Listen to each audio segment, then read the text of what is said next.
Imagine this scenario. You wake up one morning, your phone's been on silent at night, to 2,000 notifications. Panic ensues. You're terrified. There's been a welfare crisis erupt overnight.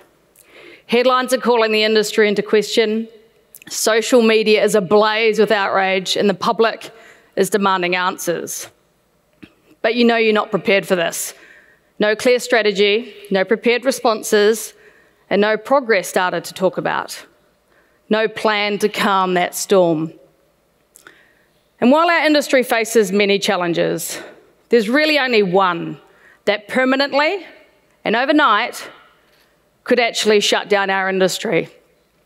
And that's an irreparable, systemic welfare scandal that we've failed to address. And we don't have to look too far to see how devastating that can be. In 2016, the greyhound industry in Australia was rocked after a documentary was aired by Four Corners, shedding light into the illegal and brutal practices that were being systemically, they portrayed, run through the greyhound industry. Now, the outrage was immediate and it was catastrophic.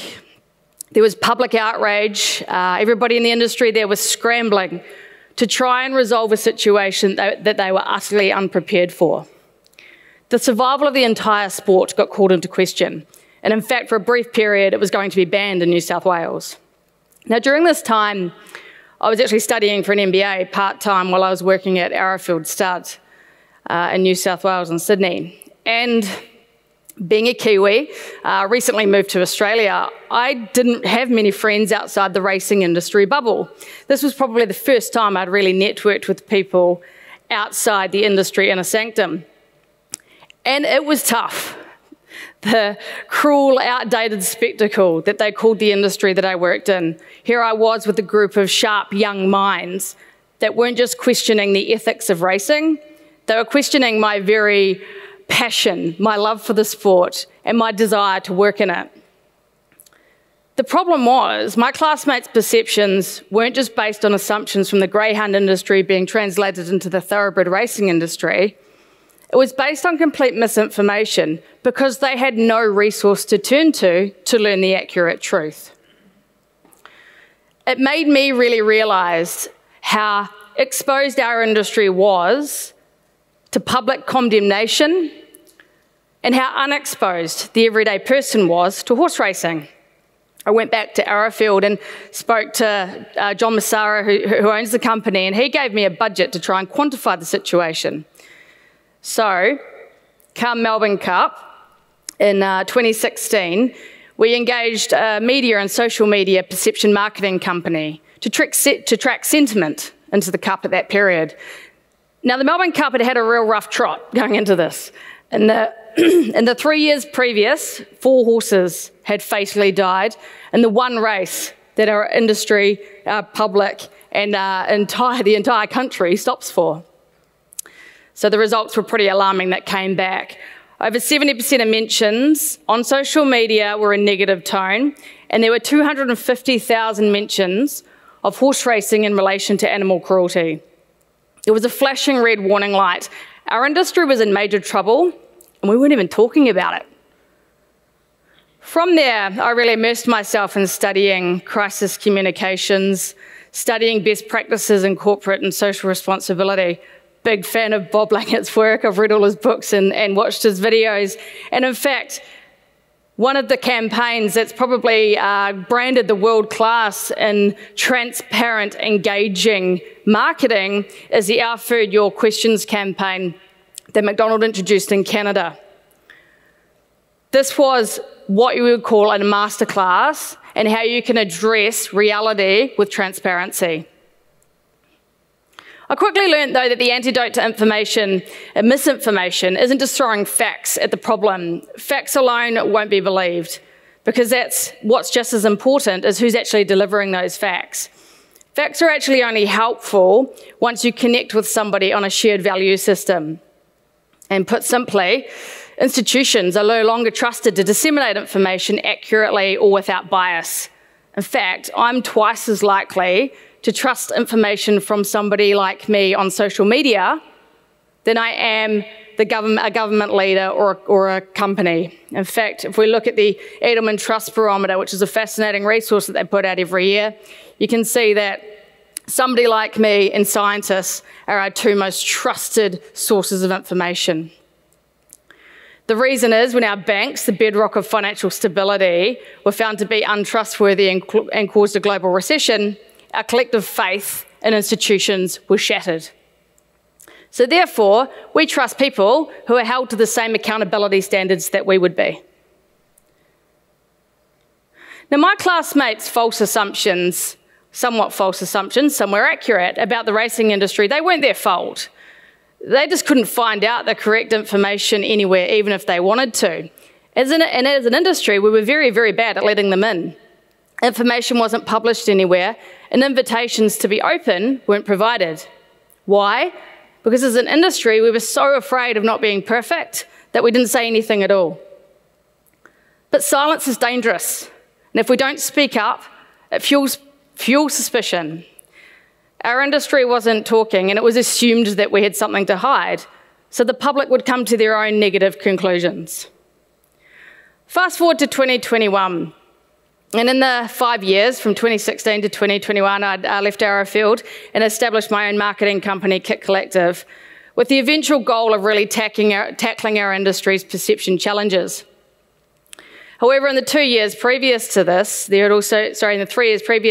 we'd had 2 more deaths in the Melbourne Cup, with the latter obviously being the Epsom Derby winner, Anthony van Dyke. The race that stopped the Australian nation was stopping the nation for all the wrong reasons.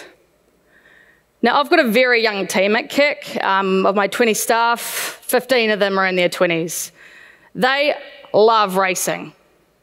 However, after Melbourne Cup Day in 2021, we had a debrief, and they were really upset. They'd spent the entire day, a day which to me growing up felt like Christmas morning, defending the sport that they loved and getting into emotional conversations trying to talk about horse racing. And it wasn't because there'd been an issue in the race. RVL and the VRC in that time had brought in protocols to make the race the safest and the hardest to get into from a welfare perspective. But they were defending their choice to pick this industry, to work in it, and it was very, very difficult. It wasn't that they didn't want to talk about the industry, they did, and they really tried. But personal experiences can only carry you so far in credibility. They didn't have the information, they didn't have the data to actually back up what they were saying. They wanted to talk openly and honestly. They invited people to farms and invited them to the stables, but they also needed the science and the facts to support those decisions. So after 11 months of research, writing, copywriting, producing content, we produced a resource, Kick Up. It was initially regarded for our team internally, but it came pretty clear quite quickly that there was actually a major appetite for this information for everyone in the industry. We've kept the content simply written, but it is science-backed. And we don't put lipstick on a pig. If our industry isn't doing well enough in a certain area, yeah, we admit it, but then we move on to talking about where we're moving in the right direction and what progress has taken place. Here's some progress initiatives and data to help highlight and evidence-based information to back it up. And we found that leading with the elephant in the room was the best way to gain our audience's attention and trust. And it seemed to hit the right note. Within the first 6 weeks, we'd had 500,000 interactions on the website. The most popular page is Common Questions, with the most read article being What Happens to the Slow Horses? In fact, from a direct reel on social media, we had 4,000 people read that specific article. Our return rate to the website's also very high. Throughout Cup period, people will return on average 3 times a month. We've also extended into social media campaigns with topics like Where Are They Now? And we've invested heavily in SEO so that people that want to find out the answer to a difficult question can find it out quickly and easily. And in addition to that, we've developed a community. Now, this community helps monitor social media for us for misinformation and growing negativity so that we can arm them up with the right information, the right data, and the right stories so that they can communicate that to their peers. And just this year, my KIT Collective team and I have worked with a very passionate board of industry participants in the US to drive a similar initiative. And they're currently raising funds to get phase 2 of that underway. And in America, it's called Light Up Racing. So what's the blueprint in order to get our future proofing sorted out? I mean, as Bob has said, the most crucial thing is to get real. One of our biggest challenges in our industry is the head in the sand mentality. If we ignore a problem, it might just go away. Don't dare talk about it, because it will only bring attention to it. We might have gotten away without the public finding out. But we need to get real, and we need the courage to look in the mirror, openly and honestly, and admit that we must improve in areas that don't pass the pub test of the general public. Because the first step towards future-proofing the industry is to reduce the risk of there being a scandal in the first place. You can't put toothpaste back in the tube. No matter how sophisticated our communication strategies are, they can't undo damage once a crisis hits, especially if that crisis stems from a systemic welfare issue that we've failed to address. We need to prepare, so that means getting real, getting the information together, and getting the data. When I work with clients, I tell them to think of me as a defense attorney in a murder trial. We need to face these skeletons now, rather than have them become front page news later. Yes, your business, your industry, your practices won't be perfect. But if you can communicate evidence of progress, you're heading in the right direction. Step 2 is to get organised, compiling that data and information and putting into palatable information, making sure that your internal team is well communicated. A lot of your staff probably have questions of their own about the industry and their practices that they want to find out. So build out your future-proofing toolkit to respond to issues rationally and empower them to do so. And it means stepping up when crisis hits. We're the worst at sitting at the bottom with no communication when something takes place. But one of the best ways to quash misinformation and speculation from growing is to respond quickly and accurately as fast as you can. Now, that might mean saying we don't know all the facts just yet, but these are the steps that we're taking to try and figure it out.